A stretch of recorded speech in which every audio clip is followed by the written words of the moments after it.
para sa mga Pinoy fans natin dyan, netizens, na kung ano yung mga tinahak na landas ni Kobe Paras, Japet Aguilar, yung US basketball program, yun I'm sure sana pumasa sa tryout at talagang it'll be overwhelming. Kasi bakit kamo? Siyempre, si Andy, kung titignan natin, lumalaro ng dos dito sa Letran. Kung di ako nagkakamali, si Andy hindi masyadong katangkaran, pero ang skill ni level niya napakataas, napakataas na para bang tipong wala ka na maituturo eh kasi nandun na sa kanya lahat yung atake, yung sa pagka-offensive player, pero ewan ko lang kung siya isi-shift sa point guard, lalo na kung malaki ang dos. Siyempre hindi naman pwedeng ang malaki ang 'di ba ang shift ka sa uno. So doon makikita sa kanya ron how will he play as a point guard. Ngayon, ang tinitignan ko na lang dito is number one, sana wag ma-overwhelm na naman yung mga kababayan natin. Wag naman natin masyado tayong mag-hope ng sobra-sobra. We'll hope for the best, pero kaya mo yung bata, he will try. Kasi siyempre, alam mo naman pare, structured ng Amerika, structured ng sistema. It's a merit system, yung seniority, pare, nandyan yan. Yung exposure, siyempre, hindi ka naman bibiglain dyan. At maraming magiging challenges dyan, pare. Number one, alam mo na, siyempre, hindi siya katangkaran, so a-adjust siya. I'm sure he's very smart. Makaka-adjust yan.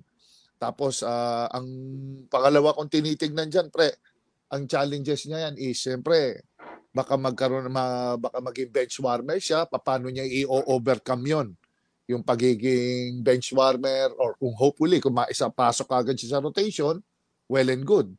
Maka-penetrate siya kagad ma-impress kagad sa kanya yung mga coaches niya para siyang scoring machine. Isang malaking bagay doon. Ang tinitignan ko na lang dito pare, isa pa is yung paano siya gagalaw pag ang bola wala sa kanya. Kasi he's a ball dominant player. Ang galing niya pag may bola.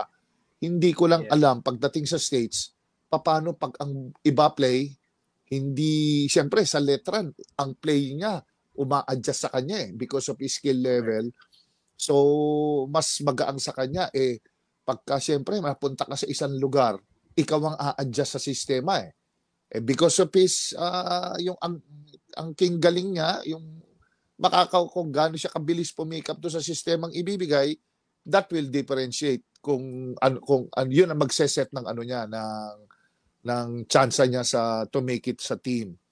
And ang huli ko na lang na tinitingnan dito pre is yung papaano yung pag hindi siya dumidepensa siya.